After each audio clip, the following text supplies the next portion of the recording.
afternoon, everyone, and welcome to the last class of History and Systems of Psychology. We are on day 2 of week 15. I'll probably say this again before I leave, but I really enjoyed teaching you this semester, and I hope you've learned something, maybe a little bit more than something, but some things, right? Plural. And I look forward to seeing you doing great on that final exam.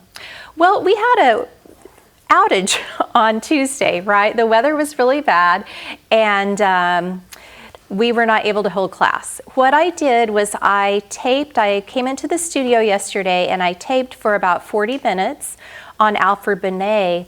Unfortunately, I don't know that that has been posted yet to YouTube. So what I'm going to go ahead and do is you may potentially get a double dose of this if you also watch the YouTube video.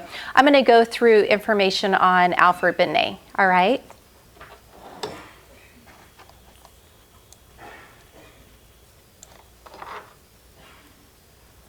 When we think about Alfred Binet, one of the items that comes to mind, or should come to mind, is that of intelligence. He is someone who was really one of the first people to get a modern handle on exactly what intelligence was. There were a lot of people before him that thought they could measure intelligence through things like reflexes, response to various stimuli, reaction time, but he's one that got down to the nitty-gritty, and his legacy endures even though there's a lot of controversy surrounding IQ tests. There were when he came out with them, and there still are. But it is one way of assessing knowledge that is still used in our education system. So we should talk about that. Binet was born in 1857 and lived until 1911. He was from Nice, France, and we don't have a lot of people from France, so he is one of those people. His dad was a physician, and his mom was an amateur artist. I'm not sure what sort of artist she was. Was she a potter or a painter, or other things that start with the letter P?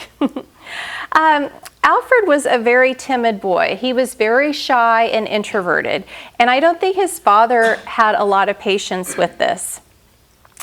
He used various attempts to cure Alfred of his timidity, and one attempt that left a lasting impression for Binet was his dad showed him a cadaver.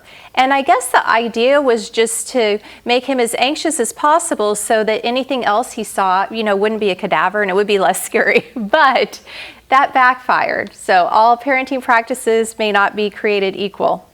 And what happened is it served to increase his anxiety and haunted him for the remainder of his life. Freud would have a lot to say about that, right?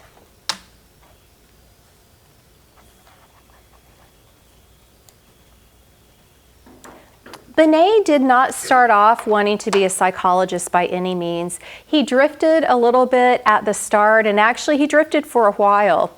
He did fine in college. He earned a degree in law, but he never pursued a practice.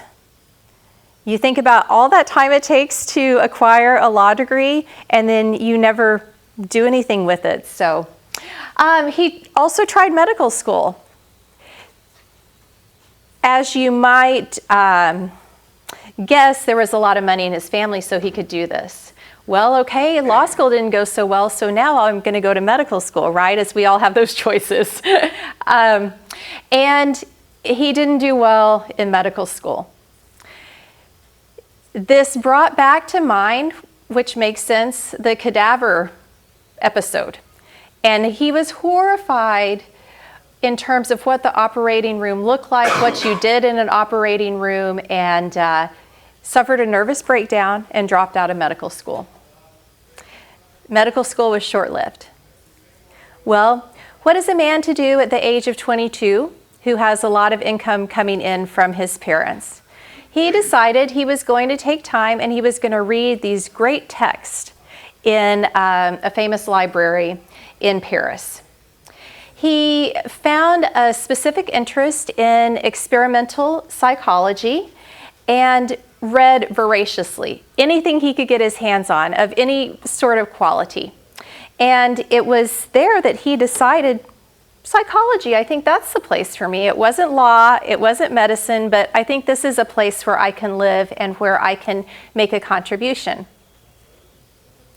I like this. After extensive reading on the topic, Binet plunged into the field of psychology enthusiastically, but in an undisciplined manner. You can imagine trying to start practicing psychology and doing research when you've never taken a class like that. He was going on that book knowledge, and of course he was very smart, but there are a lot of gaps between book knowledge and actually the doing of something. Something that he had become interested in during his reading was something called the 2-point threshold. He investigated this, did research, and presented his new findings, which weren't new. Someone else had already investigated this. The theory had been published, and the publisher of that theory, who was famous in his own right, made sure that Binet knew this. So big strike one for someone who later became very famous in the field of psychology. When we talk about grit, Binet has a lot of it. He persevered and he thought, well, that's a little bit of a false start, but I've learned a little bit more what not to do, so let's move on.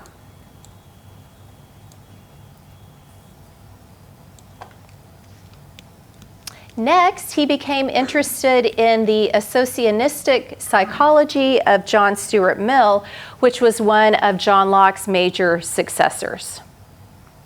He talked about the role of association in our learning and also promoted the role that character and education can play, the role of experience and education can play in terms of shaping our character as human beings. Did research and resulted in a second publication. Lo and behold, hypnotists and abnormal psychologists had already said, association doesn't always work. Things can become dissociated in your mind.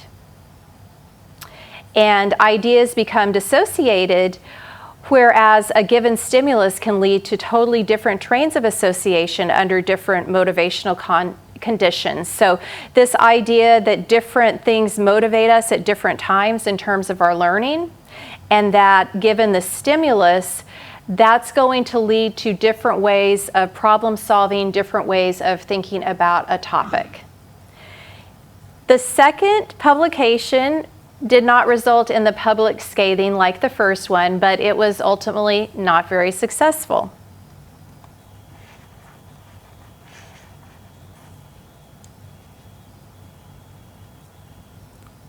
Not giving up, he gets a meeting with Charcot. Do you remember who Charcot was? Well, he was a French person we talked about. And I think he'll be on the exam. Grand hypnotism, right? He set up a very famous school, employing people to hypnotize patients, and was very successful for a long time. Binet asked, "Can I work for you free?" And Charcot was like, "Yeah, sure. I'm not paying you anything. Sounds good." He remained with Charcot for 8 years, during which time he published 3 books and 20 papers. After these 8 years were over, what was happening in terms of hypnotism was that people were starting to understand that maybe it's not much of a scientific practice, as we have seen with other kinds of different therapies. And hypnotism became discredited. Binet grew to realize he put too much blind faith in Charcot, in his name and prestige, and he had accepted his theories and wrote about them extensively without really questioning them, without being critical enough of them. By this time, Binet had learned a hard but invaluable lesson on how experiments should not be conducted. He has a long laundry list of what not to do in order to be a successful experimental psychologist. All right. We're going to switch and talk a little bit about his home life. Benet was a father, and a lot of the early research he did on intelligence, he conducted on his daughters. This is the same for Piaget, who conducted some of his most formative research on his children as well. You don't have a very big sample at that point, right? You have two people. So he would test his daughters in different ways to attempt to measure their intelligence. And we're going to talk a little bit more about those ways. He had, around this time, a chance meeting with the director of the Laboratory for Physiological Study at the Sorbonne. Benet again said, "Can I work for free in your lab?" And this ultimately was really, really successful. Within 3 years, he gained great recognition, and he was running this lab.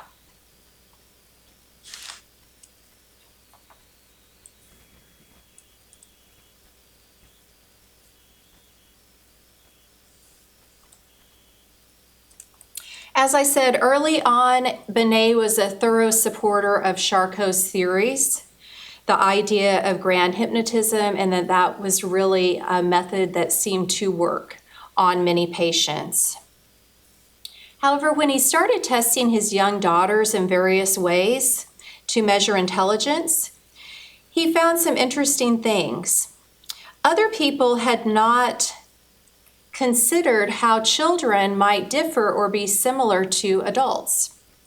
He found that when they were given a reaction time task, remember that was used to measure how intelligent people were, that when they paid careful attention to the task, their reaction time was right along that of adults, which would make you think, well, then they're just as smart as adults. However, when they didn't pay attention to the reaction time and weren't asked or prompted to remember that, their reaction time lagged a lot. And so based on these results, Benet hypothesized that rather than having differences in neurological activity and sensitivity as measured by a reaction time experiment, one way that children and adults were very different from one another had to do with attentional differences.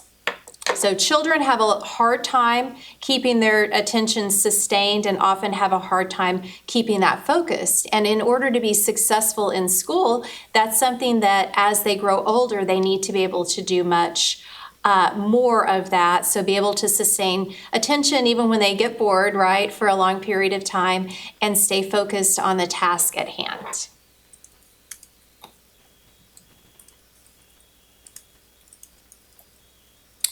Benet thought, well, I can fill in a gap in terms of this research and this study of intelligence. He believed that intelligence tests could indicate major differences between children and adults, but required someone to test skills beyond reaction time type skills.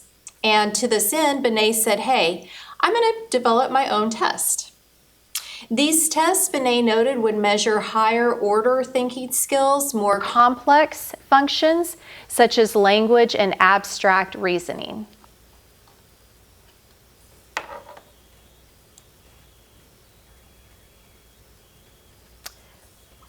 Not only does Benet have a long-lasting legacy within the field of intelligence and intelligence testing, the controlled experiments he conducted on his children in terms of suggestibility experiments help set the stage for modern and experimental social psychology.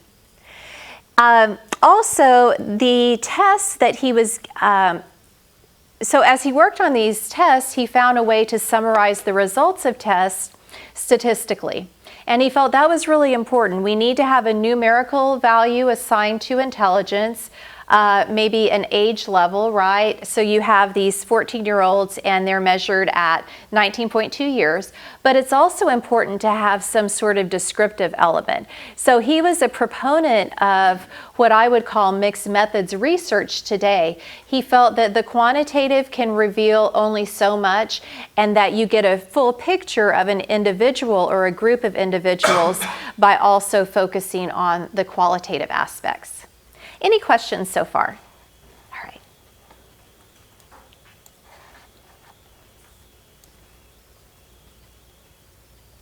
Alongside the case study examinations of his two daughters, Binet also examined two men with lightning-quick mathematical ability. These were geniuses within the field of math, and he called them lightning calculators.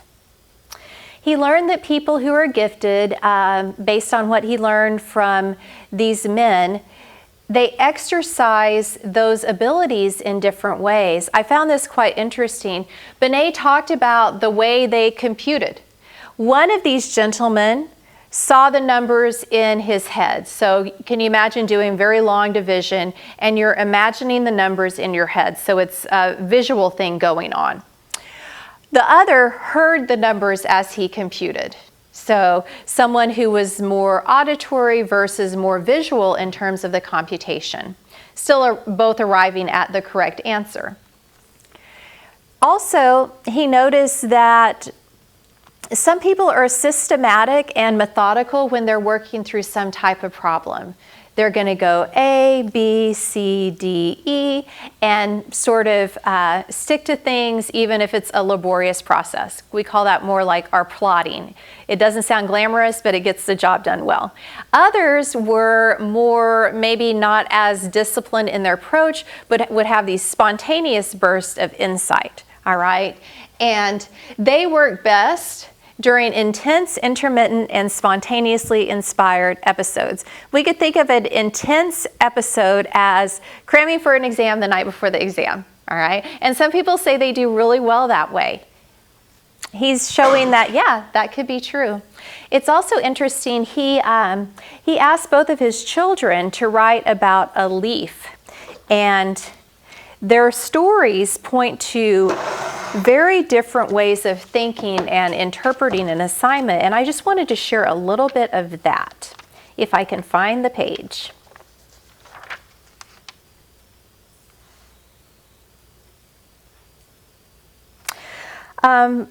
First of all, he talked about his older daughter as the sensible observer and his younger daughter, Alice, as the imaginer. And I'm on page 500 if you want to follow along. He asked them to write something about a chestnut tree leaf. Notice the formal, complex vocabulary Madeline uses, that's his oldest child, compared with Alice's more common and fanciful language. So Madeline, the leaf was gathered in the autumn because the folioles are all almost yellow except for two, and one is half green and yellow. The folioles are not of the same size. Out of the 7, 4 are much smaller than the 3 others. The chestnut tree is a dicotyledon, I think. We can't ask Madeline, she died a long time ago. As one can tell by looking at the leaf, which has ramified nervures. I am guessing she studied some botany. You get very factual information that happens to be filled with lots of consonants in this. Now, let's read about the approach that the younger daughter Alice took in response to the prompt, write something about a chestnut tree leaf. Alice, this has just fallen languidly in the autumn wind. Poor leaf, destined now to fly along the streets, then to rot, heaped up with the others. It is dead today, and it was alive yesterday. Yesterday, hanging from the branch, it awaited the fatal flow of wind that would carry it off, like a dying person who awaits his final agony. But the leaf did not sense its danger, and it fell softly in the sun. How interesting to have these two daughters with such a different way of approaching problems, right? They have the same basic genetic structure, right? But their way of solving a problem and interpreting instructions is very different. And I got a kick out of reading the differences, especially Madeline's response to the leaf prompt. Okay. Along with Victor Henri, Binet launched an individual psychology program. He was really interested in all the different ways that we come to understand something and to express our understanding. He also developed tests that were around 2 hours long. So instead of having to do these multiple observations of a small group of people, he came up with a test that could be administered pretty quickly in about 2 hours and would provide equivalent information to these case studies that he had been working on. In 1903, he published the experimental study of intelligence. And in this book, he talked about a lot of different things, including the experiments on his children. Although his concept of individual psychology, which was explained in this book, was ultimately unsuccessful in terms of it didn't really catch on with a lot of people, it did pave the way toward his famous intelligence test.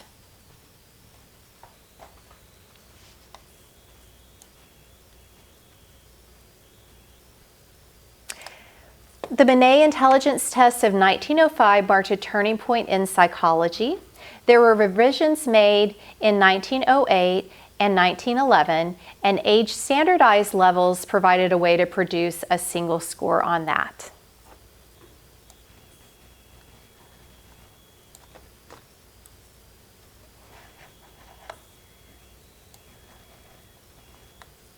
And I think it's interesting to see that he was able to pack that much into his later life. He didn't live for a super long time, right? And you think about how long he worked at the physiological lab. He took over as the head of that, I think they said in 1894.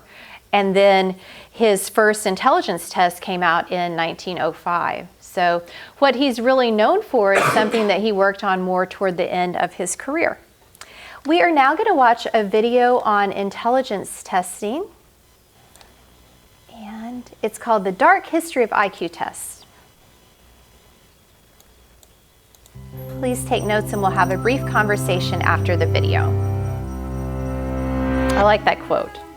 In 1905, psychologists Alfred Binet and Théodore Simon designed a test for children who were struggling in school in France.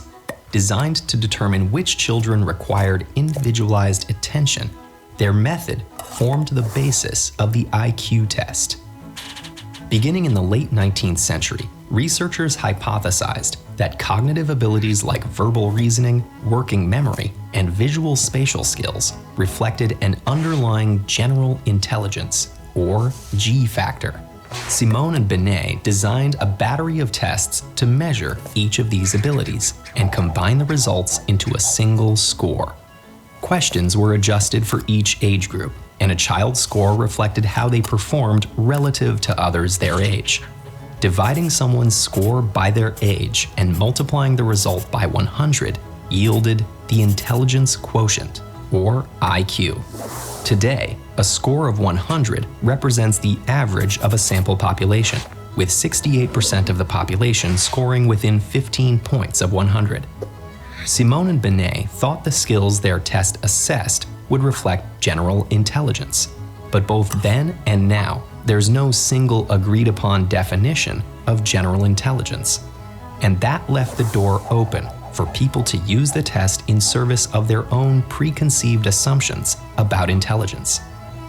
What started as a way to identify those who needed academic help quickly became used to sort people in other ways, often in service of deeply flawed ideologies.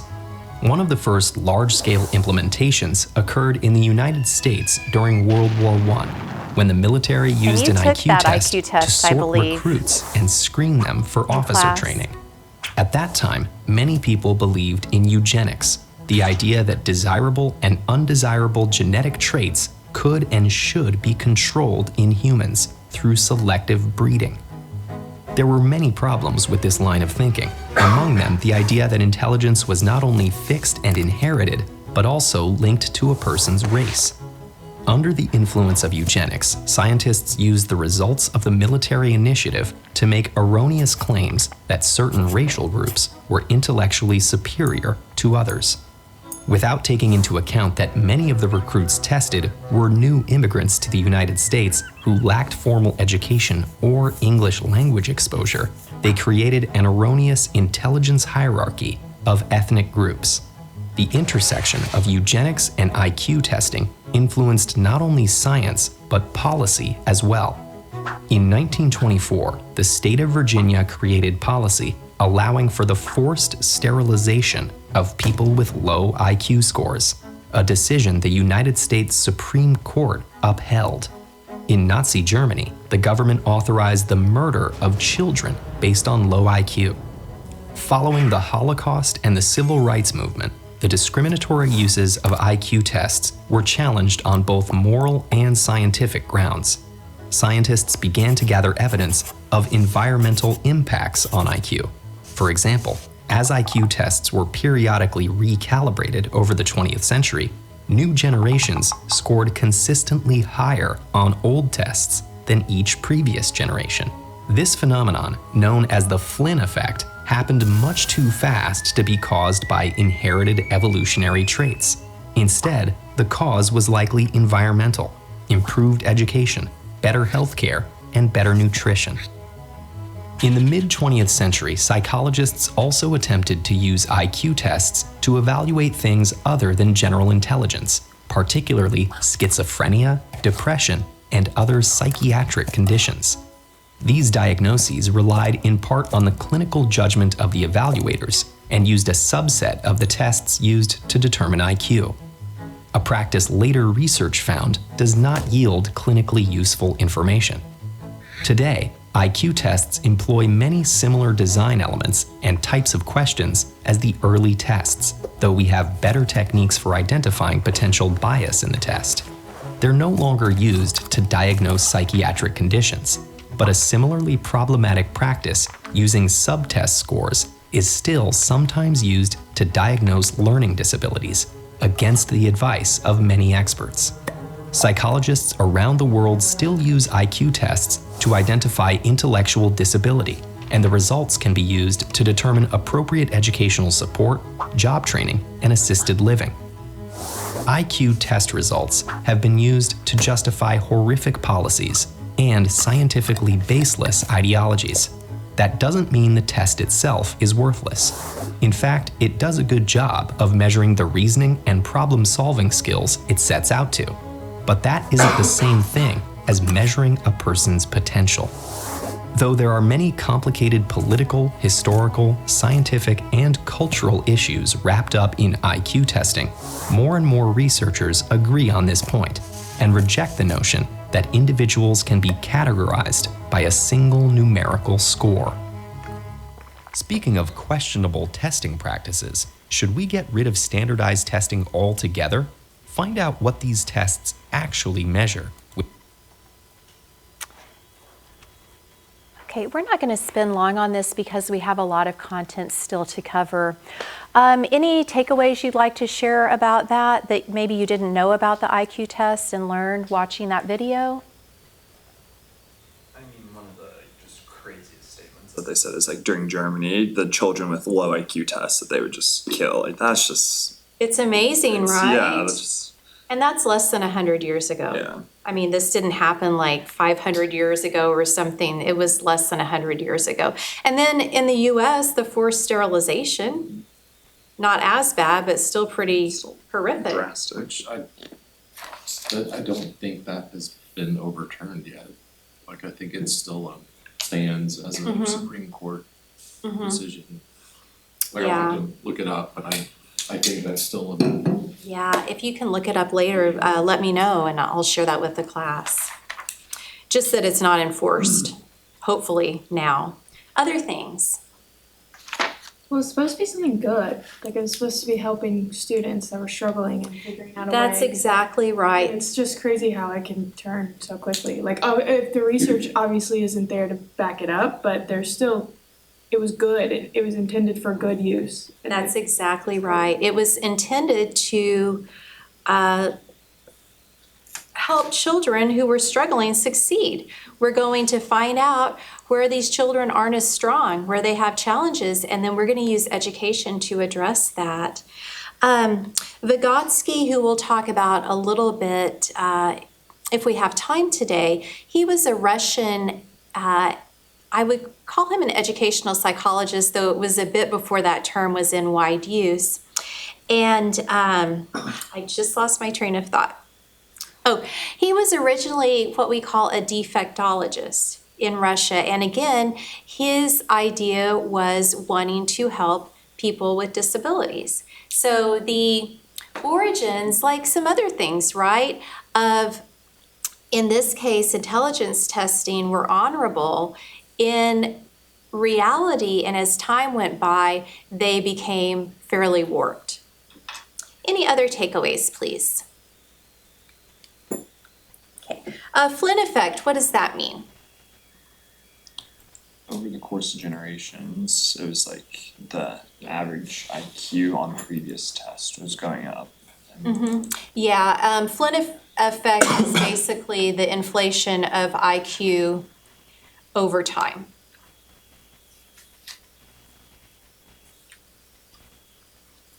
I would be remiss if I didn't talk about Carl Jung briefly. I got through the class and I was thinking last night, I covered Carl Jung in Personality of Psychology. I didn't cover him in History and Systems, and I would have felt horrible if I didn't say something about him, because he made a tremendous impact in psychology and in the therapeutic realm.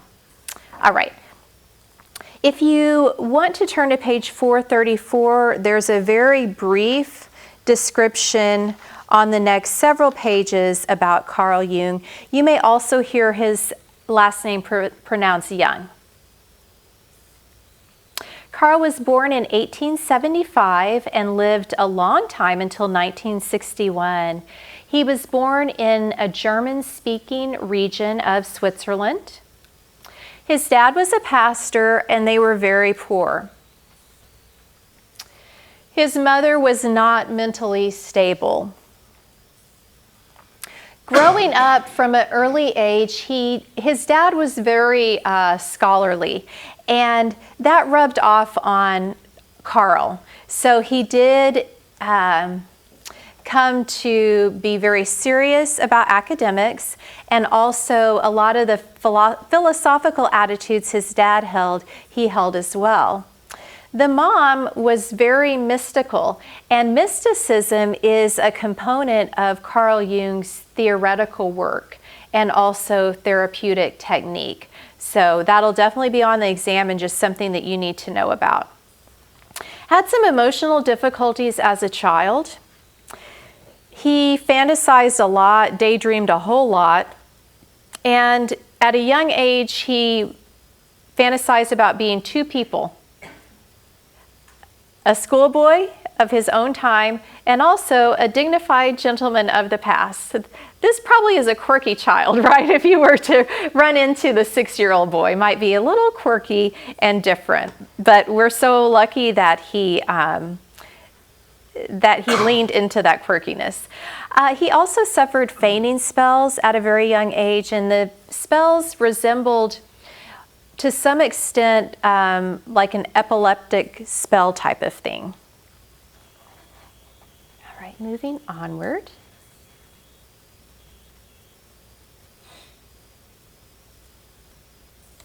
In just a moment, we're going to watch a video over Carl Jung, but I want to talk about some of the terms that you'll need to know for the exam.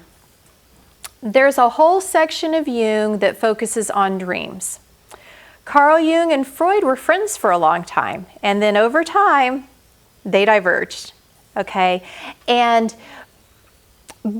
however, both of them felt that dream analysis was a key component to therapy and helping people get better. Carl Jung did not necessarily see dreams as necessarily we're always trying to work out some sort of biological impulse or sexual drive type of thing, but that we actually shared dreams. There was something called the collective unconscious. So this idea of dreams of, the mother figure of nurturing or of the warrior, that was something that was used a lot in terms of symbolism. So he had a lot of symbolism that went with different types of dreams. He believed, unlike other theorists in his time, that we were growing and developing throughout the lifespan. And we do see that later with Maslow, but this is a little bit before, it's pre-Maslow. He believed this idea of individuation was very important, and that does reflect some of the self-actualization idea. So he felt like middle age was the time of life where you really needed to focus on yourself. It was not a time to stagnate, but rather continue to develop yourself and become who you are really meant to be. He talked a lot about persona, and what's a persona?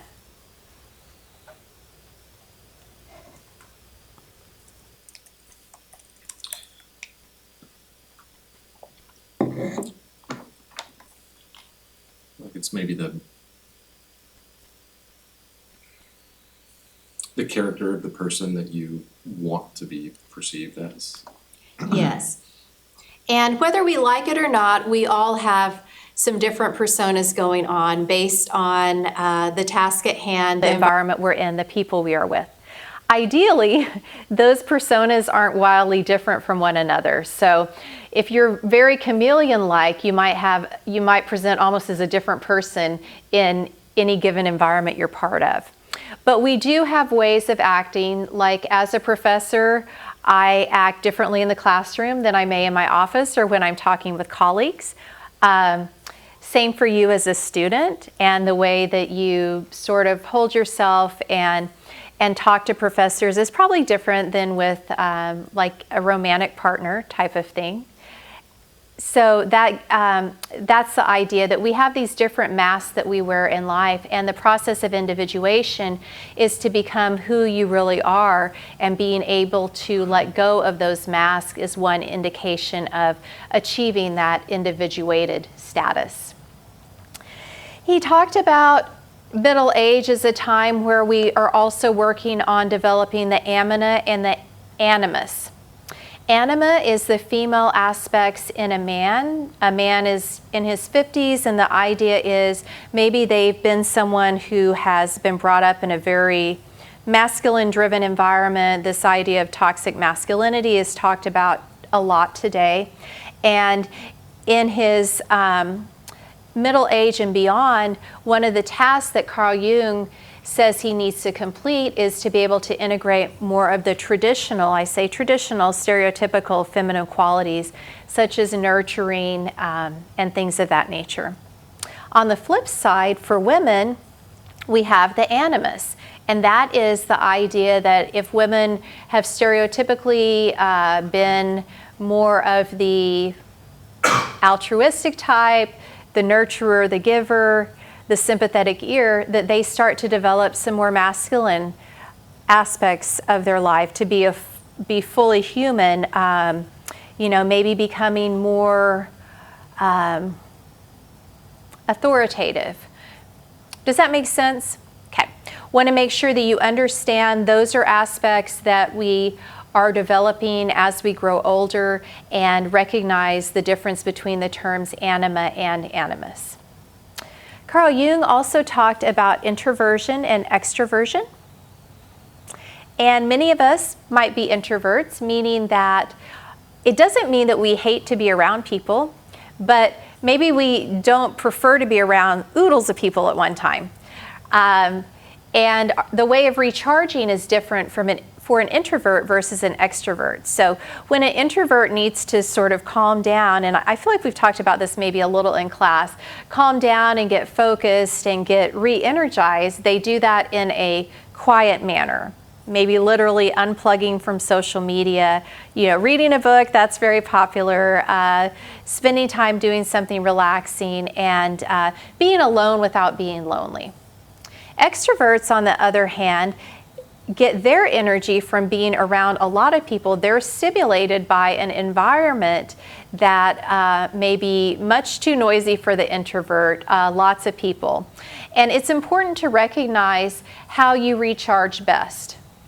And if you can, you want to play to your strengths.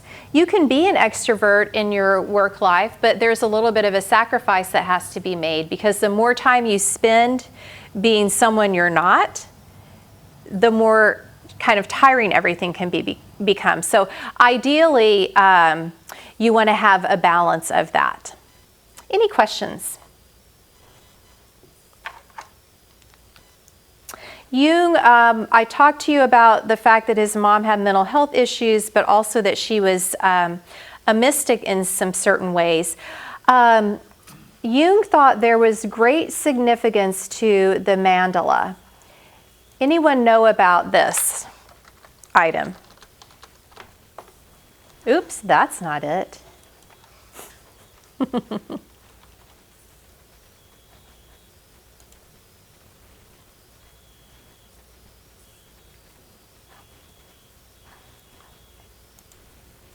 Show you some examples.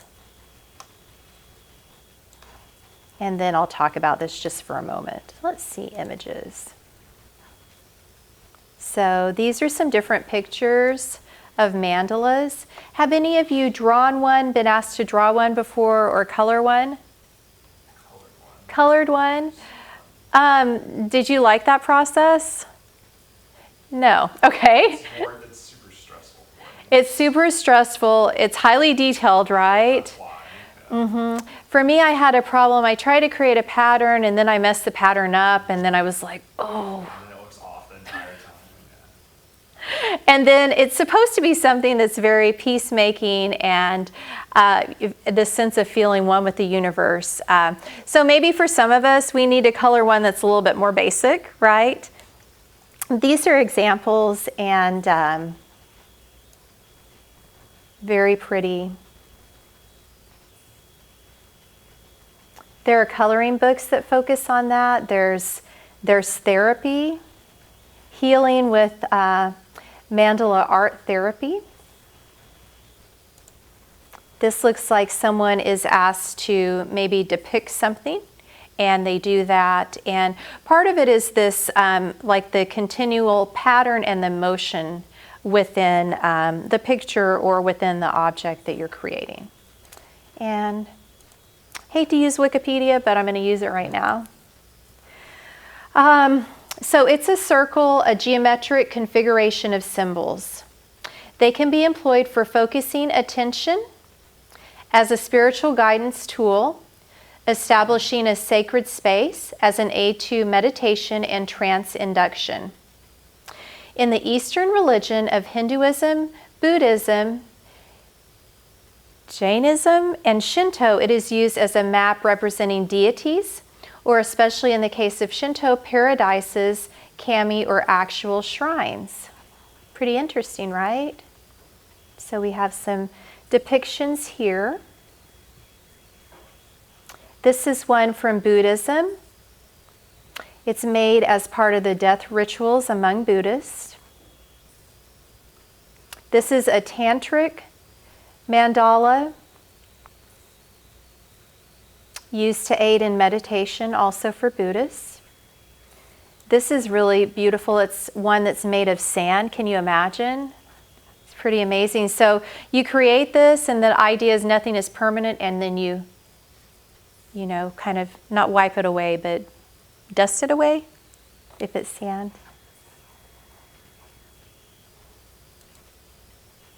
All right. Let's take a look at Carl Jung now. There will be some questions on the exam Attention, about this, so shoppers. please take good notes. Jardians has a big story to tell. Ask your doctor if it should be part of your next act. With Geico, we can easily bundle home and car insurance and save even more. Yeah, just like that breakfast burrito. There isn't too much hot sauce, is it? This video is sponsored by the book summary service, Blinkist. The first 100 people to use the link in the description will receive 1 free week of unlimited access and 25% off a full membership. We feel as though we are in the driver's seat of our mind, driving according to our conscious will. But upon only a little introspection, we realize, at least in many cases, we are merely following a built-in navigation system that exceeds our knowledge and understanding. We perceive but the display screen atop an entire complex software run on an even more complex hardware. If we do not attempt to familiarize ourselves with this navigation system, how it works, where it's trying to go, and how to override it when it sends us the wrong direction, we risk aimlessly traveling the world, ending up somewhere uninteresting at best and disastrous at worst. 20th century Swiss psychiatrist Carl Jung is perhaps one of the greatest and most capable minds that has ever attempted to do this.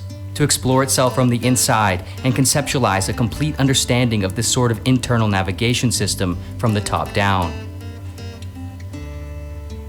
Jung was born in 1875 in Caswell, Switzerland, to a relatively impoverished rural pastor, Paul Jung, and a depressed, eccentric, spirit-seeing mother, Emily Jung.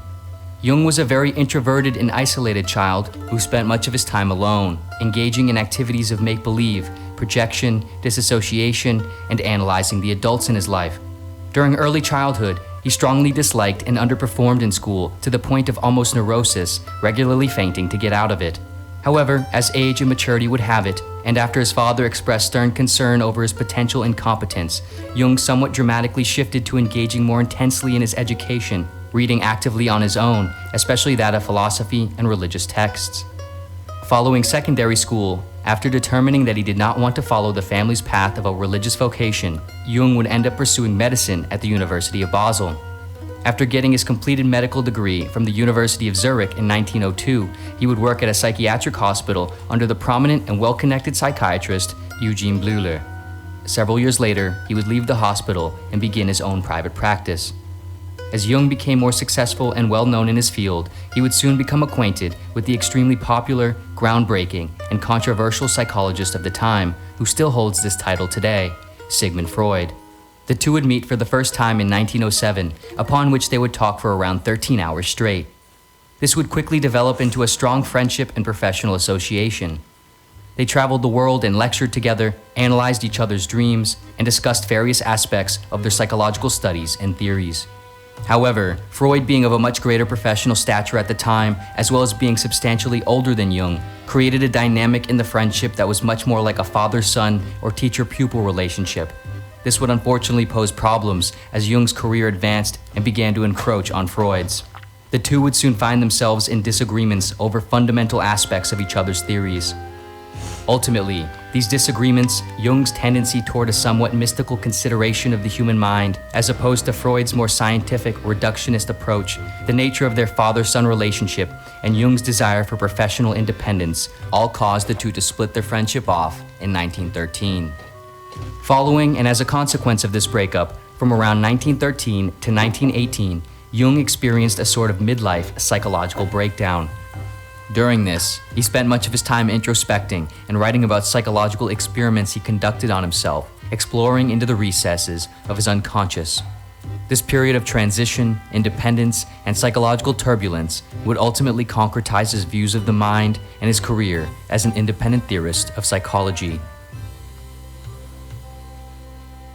Put simply, the primary objective of Jung's career was to understand the nature of the psyche and then develop theories and methods to aid in the integration of all its components so to create a singular, unified state of wholeness. In this context, the psyche here simply refers to the complete personality of the individual, including feelings, thoughts, and behaviors, the combination of the unconscious and conscious mind. The continuous striving toward integrating the psyche through a process of self-realization and becoming a maximized, authentic individual, for Jung, was the fundamental goal of life and psychological understanding. Man's task, he wrote, is to become conscious of the contents that press upward from the unconscious. As far as we can discern, the sole purpose of human existence is to kindle a light in the darkness of mere being. For Jung, there is a constant interplay between the unconscious and conscious realms of the psyche, which combine to create our complete personality. Most of this, however, develops and exists in the unconscious realm, beneath our immediate awareness and control. Thus, a significant portion of who we really are, what we really like and are capable of, and the reasons we do the things we do, persist within a realm we don't actively understand or have access to. And so, in order to come into a more authentic and complete state of being, the individual must attempt to make this portion of the psyche conscious by tapping into it and integrating it into the whole of their awareness. Jung would call this process individuation. In order to better understand this, it is important to understand Jung's model of the psyche, which he divided, starting with the broader dimensions, into consciousness, personal unconsciousness, and collective unconsciousness. Breaking each of these three realms down, consciousness is, as one would typically think of it, the realm of personal awareness where one identifies explicitly and knowingly with themselves. At the core of this is another structure Jung identified, the ego. The ego sits at the center of consciousness and provides a sense of personal distinction, creating the story one tells themselves about themselves in order to maintain continuity in their identity. The ego is expressed in the conscious realm by what Jung called the persona, which is the outward efforts of appearance which the individual actively displays to the world. This persona, however, is often disjointed from the individual's true self, as it displays the character that one thinks or wants to be according to what the ego deems is appropriate to a particular society and role, and not what is true to who the individual actually is. In order to execute and maintain this suitable appearance and self-esteem, the ego filters various components of personal experience and selfhood either into or away from the conscious dimension. What it filters away and restricts, it represses and sends down into the unconscious realm. One of Jung's most unique and profound insights that differentiates him most notably from other psychologists is how, from here, he separated the unconscious into two distinct structures: the personal unconscious and the collective unconscious. The personal unconscious fits similarly into the ideas already understood and proposed by Freud and others of the time, in which, after the ego represses and disregards undesirable aspects of experience and selfhood, these aspects are stored and concealed here, just beneath normal awareness. They still, however, continue to actively affect and interact back and forth with consciousness. The collective unconscious, however, differentiates from the personal unconscious and other prior conceptions of the psyche in that, according to Jung, it contains and facilitates universal elements that are inherited through the sum total of human history, similar in some sense to how biological evolution works. Known for sharing what you love. No one wants to be known for cancer, but a treatment can be. Keytruda is known to treat cancer. FDA approved for 18 types of cancer, including certain early-stage cancers. One of those Man has developed consciousness slowly and laboriously in a process that took untold ages to reach the civilized state, and this evolution is far from complete, for large areas of the human mind are still shrouded in darkness, wrote Jung. As a result of each generation of human offspring essentially imitating the behaviors of the previous generation to at least some degree, an unbroken chain of psychological imitation is formed, going all the way back to the beginning of human history. Thus, a sort of reservoir of psychological predispositions, structures, and memories that have been formed by this chain is automatically inherited by each human being. Jung found this to be empirically demonstrable in both his own professional psychiatric practice, finding recurring similarities in the unconscious of a vast number of his patients, as well as his historical and mythological research, in which he noticed that similar motifs, symbols, and themes that appeared in his patients' unconscious also were prevalent and consistent across art, myths, and literature within different cultures of different times, even though these cultures often never even encountered one another. In Jung's view, these shared motifs, symbols, and themes were expressions of the various psychic structures consistent across humanity, which he called archetypes. These archetypes, in Jung's model of the psyche, essentially form the basis of the individual's personality by predisposing specific cognitive tendencies.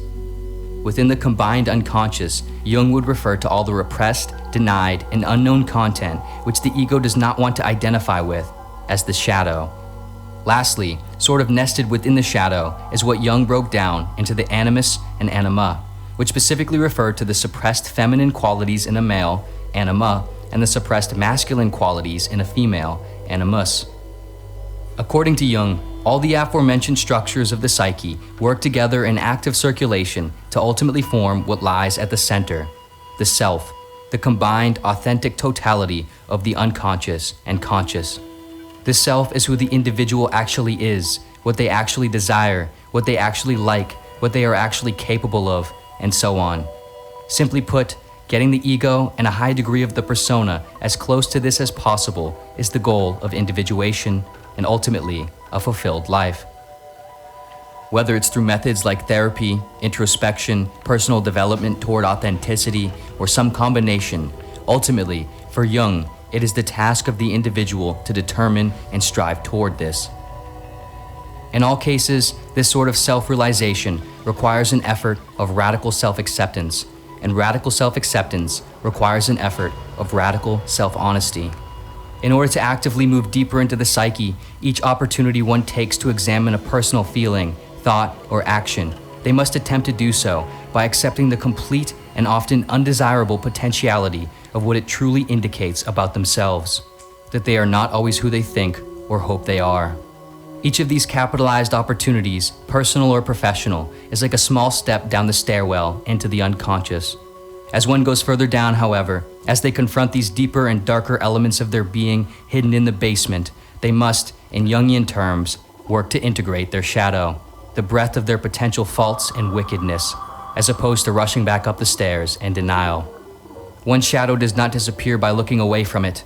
In the same way one cannot literally evade the light-casted shadow of their body by outrunning it, there is no move or evasive tactic that separates the individual from their psychological shadow. The danger, rather, is in the attempt to do so, the ignorance and denial of it. Good does not become better by being exaggerated, but worse, and a small evil becomes a big one through being disregarded and repressed. The shadow is very much a part of human nature, and it is only at night that no shadows exist, wrote Jung. Awareness of one's dark side allows one to more appropriately manage and recognize it when it sneaks up the stairs uninvited. One must know of a problem to be able to fix it, and it is an act of healing to admit that one is sick.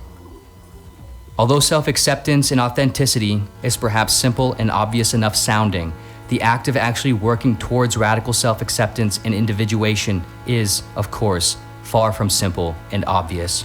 In the absolute sense, it is almost certainly impossible. In the above-average sense, it is still perhaps life's greatest and most difficult endeavor. To truly and honestly accept your downfalls, weaknesses, potential evils, and shameful or unpopular interests and qualities, to admit what you see, fear, or hate in others is and could be inside of you, to admit to yourself that you are not and will never be completely who you think and want to be, that you are not as good as you had hoped, and to confront what your mind has worked a lifetime to keep from itself is a task that literally shakes the very core of the psyche. However, it is perhaps proportionally essential for a fulfilled and complete life. Ultimately, Jung's work provides insights, theories, and methods to help the individual move through this process toward not only potentially gaining access to fixing the bugs in their navigation system, but also, in some sense, access to the controls where now they can better input the destination coordinates according to where they actually can and want to go. Pretty heavy stuff, right? So the task over the weekend is to integrate the shadow self with yourself. That's a big joke. Are there any questions on what he means by the shadow self? Okay. Basically, we all have character defects, whether we like it or not, although I think most of you are pretty close to perfect. But anyway, I only see you for an hour and 15 minutes a day, so I don't know what you do outside. But that we have these qualities that are less than stellar about ourselves, and we can do a couple of different things. One is just like to act out on them, which may not be the best thing, especially the hate one, or repress them. We're going to repress things. And what happens when you repress something? A memory and emotion? It's going to build up and it's going to pop out somewhere, all right? And maybe at a very inopportune time. This idea being we want to recognize who we really are and who we are versus who we want to be or think we are. And that takes a lot of self-reflection. So maybe instead of a weekend goal, this needs to be a summer goal or a lifetime goal, perhaps. And the idea is once you recognize those things, you can start to work on them and continue to grow as an individual. So I think his take on things, the mysticism, really interests me, and his theory is super important for you to know about. So I feel glad that I gave you some information about Carl Jung before you exit this class. All right, last person we're going to talk about today is Piaget, and then I want to take just a couple of minutes to talk about the exam.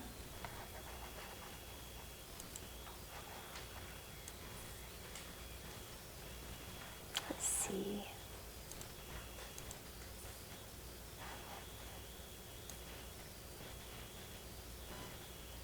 Okay. Piaget, the discussion on him begins on page 515. If you'd like to follow along, I'm going to read just a few excerpts from this. Piaget was born in 1896 and lived to until 1980, which was a really long time to live back in the day. He was born in Switzerland, the son of a prolific author of works on medieval literature and local history. Okay. Piaget recalls his mother as being intelligent and kindly, but also prone to emotional disorders. Sounds like she would have frequent outbursts that made living in the home confusing at best and tumultuous at worst. He, in an effort to cope with all of this sort of continued upheaval in the household and emotional outbursts, he started to really align with his father. And he became a voracious reader and also a writer. And that was a way of, a lot of times children find ways to channel their feelings, especially if they're in an environment in a different manner. And hopefully it's an adaptive coping mechanism and not maladaptive. For Piaget, it was very adaptive. He began writing extensively as a child and continued throughout his life to publish at a rate similar to Wundt. And as we know, Wilhelm Wundt was a prolific writer. When asked as an adult how he could write so much, Piaget frankly replied, "Fundamentally, I am a worrier whom only work can relieve." As a young boy, he published a booklet entitled Our Birds and launched a publication. Or he was launched as a published writer in a naturalist magazine. He also learned a lot about the mollusks. Do you know what mollusks are? Creatures of the sea?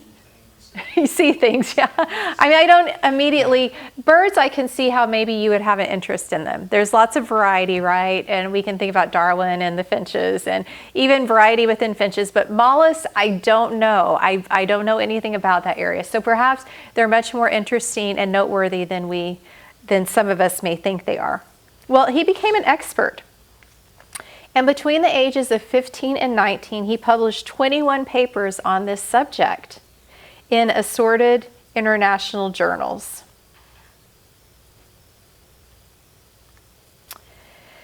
The background in scientific observation and methodology helped Piaget get through an emotionally difficult late adolescence.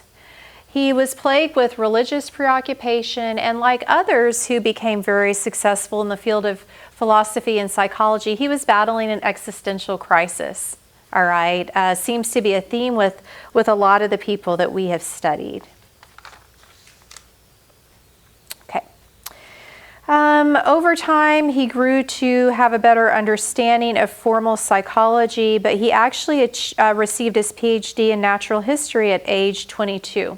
At that point, he was wanting to transition into psychology. Really interesting backstory.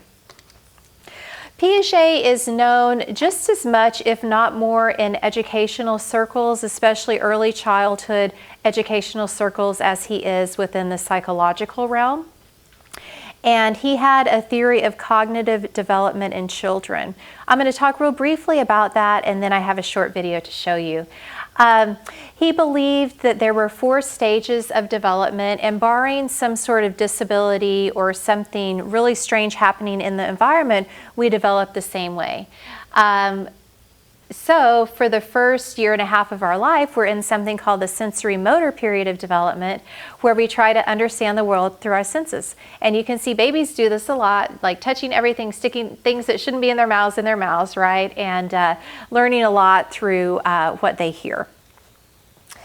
And after that, we get into the second stage, which is called the preoperational stage, and that's on page 519.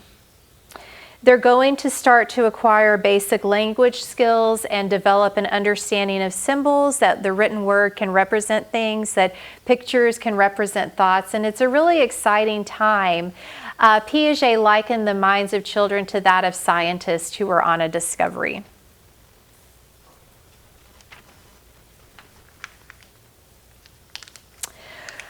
Around the age of 7, children enter what he called the concrete operations stage. And around the age of 11 or 12, we come into the formal operational stage. Now, just because we have all of these different stages of development doesn't mean that we don't sometimes reside at a lower stage, especially if we're really upset. Or, sometimes it's not necessary to be functioning at the formal operational stage and we can be more concrete. Neo-Piagetians also, many of them suggested post-operational stage, post-formal operational stage that would be developed, not for everyone, but later in life.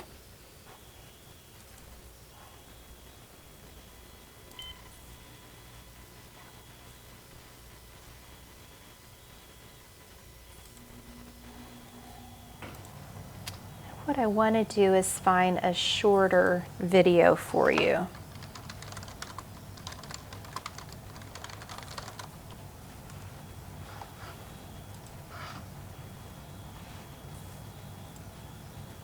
Okay, we'll watch this one. It's pretty cute too.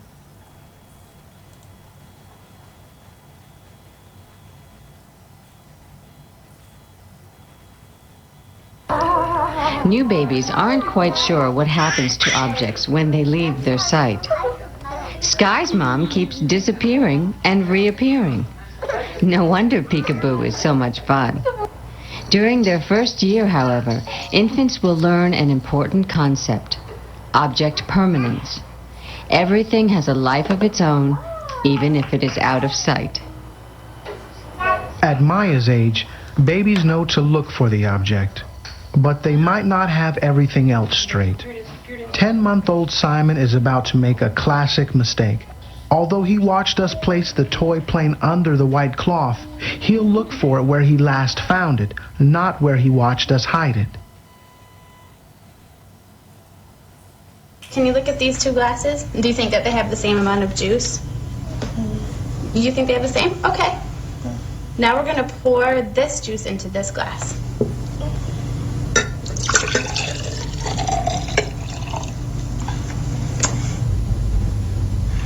Now, do you think that this glass has more juice, this glass has more juice, or do you think that they have the same amount? That one has more. This one has more, and why do you think that this one has more? Because it's taller. Okay, you ready? Yeah. Okay. Does this row have more quarters? Does this row have more quarters, or do they have the same? 1, 2, 3. Wait. 1, 2, 3, 4, 5. 1, 2, 3, 4, 5. They're both the same. They're the same? 5, 5. Okay.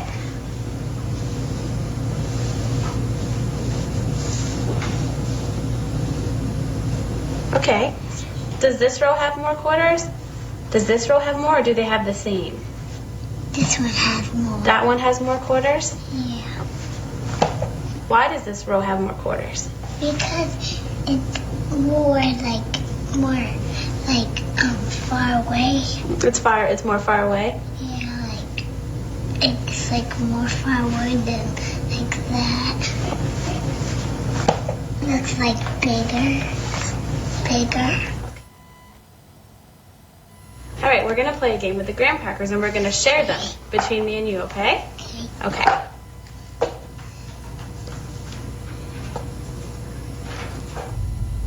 Do you think that we shared those fairly? No. No, why not? You have those and I have this one. Well, what if we try this? Okay, can I put this down right there? Okay. Now is it fair? Yeah. Yeah, why is it fair now? Because we both have two. Can you tell me what you see when you look at that from where you're sitting? What are some of the things that you see? And a cat. A cat? And a tree and a bone. Okay, now we're gonna do the same thing. Can you tell me what you see when you look at it from that stool? An owl. An owl? And him. What is that? A goat. A goat? Yeah. Okay, is there anything else you see? Yeah, right there. Right there, what is that? A tree. A tree. And that's another little tree. Another little tree? Yeah, right. Okay. And can you tell me what I see when I look at this from where I'm sitting right here? An owl. Okay. And a goat. Mm-hmm. And a little tree. And that. And that. So first we're going to look at these two cups right here. Do you think there's the same amount of juice in this glass as there is in that glass? They're even. They're even? Okay. So we're going to take the juice from this glass and pour it into this one right here. Okay.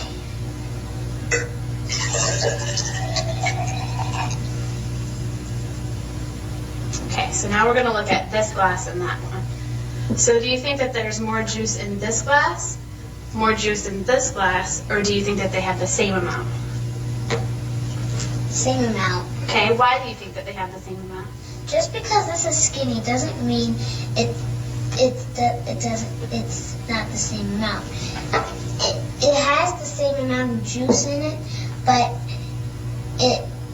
this one is just wider and this one's skinnier, but they have the same amount of juice in it.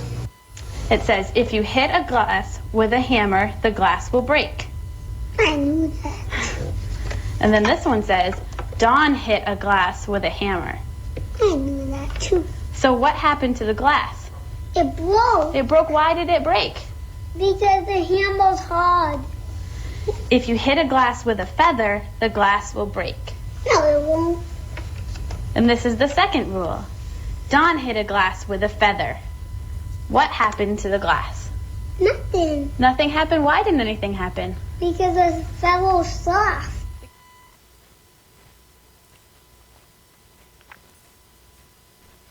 If you hit a glass with a feather, the glass will break. Okay. And the second one, Dawn hit a glass with a feather. What happened to the glass? It broke. And why did it break? Because the rule says if you hit a glass with a feather, it'll break. So if you hit a glass with a feather, it broke. Right.